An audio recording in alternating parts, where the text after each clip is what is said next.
Hello everybody, if you're new to Demeo, in this guide I want to explain to you how to use properly and play Sigrun the Guardian in Demeo.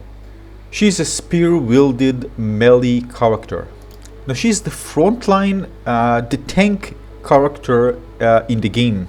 As you can see, her main card, class card, is Repair Armor. Replenish some of your armor one turn cooldown. So what it allows you to do is actually get an armor, so you can become more tanky and more resilient to damage. And this character is good in any composition. I mean, any composition you have to have. I mean, some players can actually go with 4 assassins or 4 wizards, but this one, for me, based on my experience, is essential in any composition. If you are able to attract attention to yourself and enemies and get some damage, those characters who's out actually in the outer circle, like the hunter and the sorcerer, can actually help you out fighting and actually eat enemies while they're actually trying to deal with you. The Guardian can sustain damage in poison for more turns. You're kind of less worried about getting damage from archers, or even from some big enemies that can deal like very high damage, like 6 or 8. And it's also the character that should open doors, preferably. You know how many times it happens that a sorcerer just go and say, it'll be fine, and just die. And spend, of course, other players' cards or his cards, turns. Of course, one ability to be revived, and of course trigger enemies and maybe shouldn't have triggered. You know, they can lead to troubles. The Guardian, however, can sustain this damage, so again, preferably he should be the one who opened the doors, and after him you kind of get a backup just in case from the sorcerer and the archer. Now the assassin can be kind of a more independent in that aspect, because it can become invisible, so he can open doors, he can just rush around, take gold without actually being detected. So he's kind of something else in this aspect compared to our more ranged characters, the sorcerer and the hunter.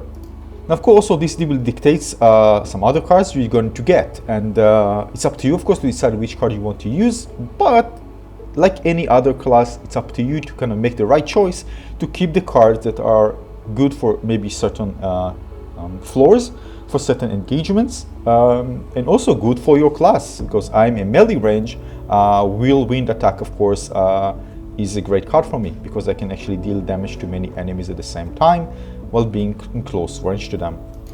And the wizard, for example, can have cards like freeze and fireball spells. Like freeze, for example, it freezes enemies, and fireball deal damage to a kind of 3x3 area, large, very high damage, one of the most powerful AoE cards in the game.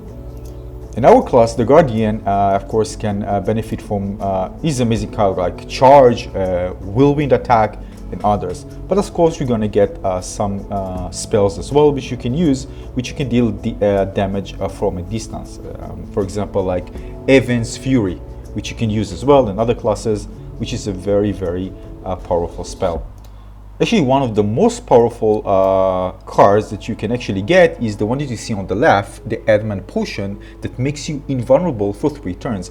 Of course, every class can actually benefit from it, but again, if you are a melee character and you are inside and you want to actually execute your attacks like whirlwind attack, and there are many enemies there and you can get hit and die, because again, still going to get lots of damage, this is one of these cards that can actually help you out. Get into a mass amount of enemies, you deal damage for 3 turns, just 2 turns, and get out on your 3rd turn, just before it actually expires. Now this is important for you to make sure you talk with your team and decide which path to actually go, because you should actually lead. So you shouldn't be trailing behind your enemy. So ask where you should go, and your team should in this direction, maybe some areas in point of interest, and you should actually go to this direction, and some of them should follow you. I don't mean that you don't need to split or do other tactics, of course, but again, if you're going to be the one that takes damage, it's always good that you have some, of course, enemy allies near you, because you can eliminate enemies faster like this, get, of course, some backup, and just clear the map faster. But there are other tactics, but I'm going to talk about this one, different compositions, in other videos. Now, my recommendation to you is when you get into a level, stay away from the center, because when you are in the center, you invite enemies from all directions. and this can lead to a very, very this can invite trouble. So basically, you should prefer the edges of the map, the outskirts. Just clear the outskirts first. Try to go to the places where there are more points of interest. This way, you can actually collect some gold card, have a place near healing fountain where you can actually heal or revive your allies just in case you are encountering kind of a very tough fight. Now, regardless of your class, you can also think about using some kind of cards that actually combo with your team. So I actually put there a turret, and the rogue went behind and put a trap there, and take a look. Nice. Boom. Let's go. Nice. Nice combo, huh? Oh yeah. Now, regarding healing potion is very important in my opinion, because again, you can even revive with this one. If you don't know, when you're down, you can actually use the healing potion on yourself to revive yourself. And because you're playing as a tank character with the ability to regenerate armor, in some situation you can actually use it to revive yourself, and also because this one costs 0 action points, and put armor, and you're actually ready to put some more fights in. So just so you know, this card can be very beneficial for you. Other with some classes that if they're using this one to revive themselves, they're probably just going to get out of troubles. You can actually continue fighting. But you can also use this card on other allies as well. Just something you should know about. Now, the other cards is better for your tanky character to have compared to, for example, the hunter. For example, the gas lamp. Because if you want to put the gas lamp in a certain area that the archer, the hunter, can actually hit, it's better for you if there are some troubles inside you. For example, in the last level where you want to put maybe a gas lamp in the middle, it's better for the hunter to stay in place and help the other teammates, and also be able to eat the gas lamp rather than from the hunter go inside the middle and risk himself. So basically, some cards like the gas lamp you should preferably hold than letting the hunter go in, put it, although you can actually put it in kind of in the range in a way. Still, you probably should be the one who actually position it and let the hunter just shoot it from far away. So always try not to think only about your abilities, but also how you can synergize with other characters' main class abilities and other cards, good cards that they actually have. So always communicate with your teammates, and then you can actually do very well. The other thing to keep in mind, again, you are not an assassin, so basically you don't deal lots of damage, well, unless you crit. So again, this is the way this Guardian character is balanced. You have very good defensive capabilities, but your attack, of course, are far from being as strong as the assassins. So that what this means is that you do need the help of your teammates in order for a very fast cleanup of enemies and dealing with many enemies at the same time. Yeah, something to keep in mind. So make sure also your teammates help you and not just wandering around the map doing their thing. Now, another big tip for you for when actually getting cards from the store. I know ballistas are amazing, and there are other cards great for the last round, like coins. Sometimes even buy 3 or 4 coins if they can, if they have. Keep in mind that if you're going to go to the second floor, buying cards from the store for the third floor, you're going to take so much time to actually complete the second floor, because you don't have the cards that allows you to, AoE cards and some cards that allow you to benefit from a fast enemy clearing.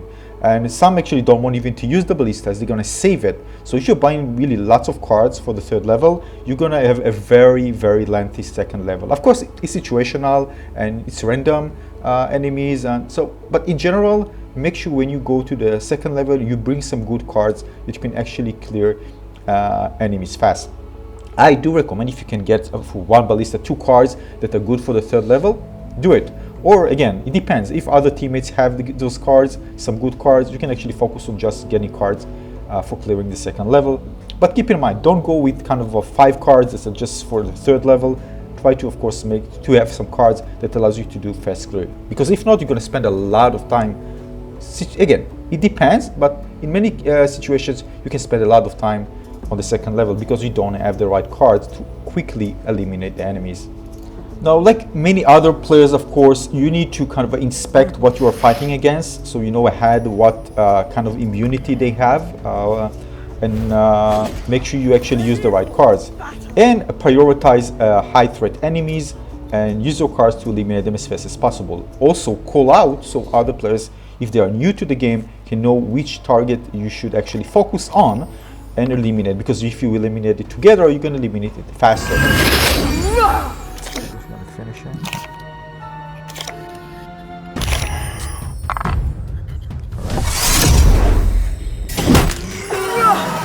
Taste my steel. Nice.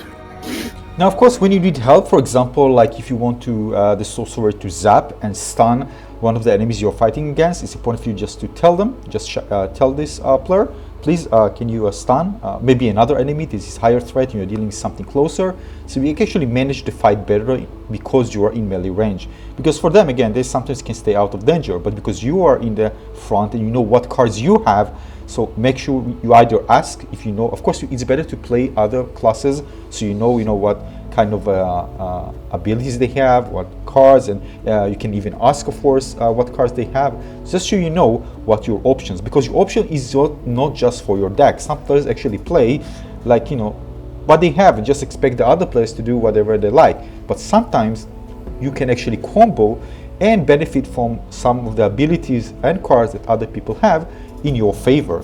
So it's not just knowing what you have and playing what is in your hand, but actually know how to communicate with your teammates so you can actually make the best of the cards and abilities that your character has, especially if you are in the front and dealing with many enemies. As an exit. Yeah, I can use it. Although we're gonna clear this level, it's small. It's actually maybe to save it to the next level. What do you say? Because it's gonna be bigger. Yeah, because we already have the key. Yeah. It's just gonna go. I think it's gonna. We already know where the door is. It's gonna be here. Yeah. Yeah. It's very small. But take the gold with you. We need it to the next level. Right. So I'm gonna go and do the door opening. What? Empty? Poof? Really? Now I just want to show you one situation. In this composition, the assassin was actually going around because we're already about to kind of leave the level, so we just wanted to get some more coins and stuff. So we actually went solo. It can be invisible, so we just went around and tried to kind of grab all the coins and open chests, because we see that the map is actually kind of not full of enemies.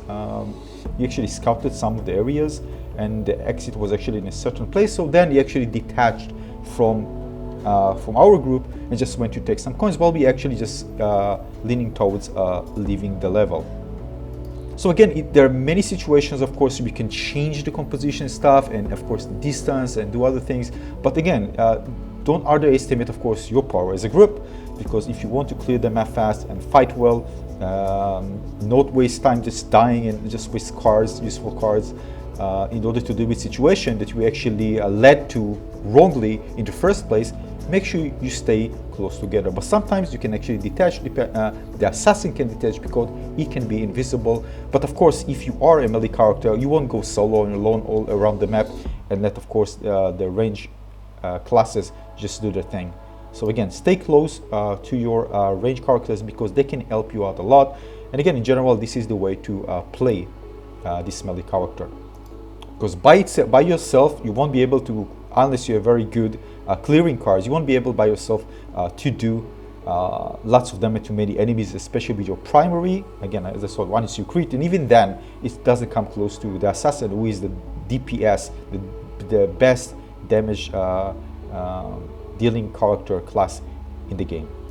Now, regarding composition, just about this one with two guardians, this can work. By the way, this can work.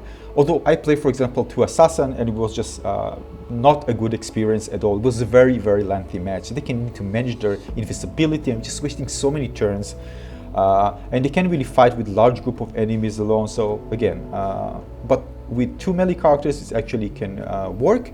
But again, I personally, my preference is to play, use the benefits of the class cards for each class. So, but again, I'm also very kind of very interested in trying a different composition and see what works and actually to adapt, because there are some players who will only play their favorite. They're going to main one character. And because there's no limit, you can actually choose whatever you like.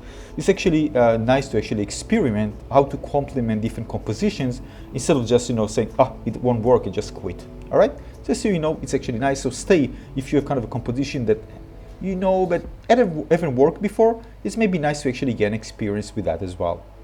So this is it. This is a short guide for not too short, guide for the Guardian class in Demeo. And of course, I'm going to add more advanced things and tactics later on in videos. So make sure you subscribe to my channel and give this one a little like if you find it useful. And of course, more coming. The more that I play, of course, the more insight I have, and I'm going to share it with you, so you can make the best out of your favorite class. And yeah, but again, I personally recommend trying all the classes just to have more experience. This will help you out even if you are playing another class, you know, kind of most of the time. All right. So yeah, I'll see you very soon in the next video with more guides. So make sure you subscribe again. See you soon. Cheers. Bye bye.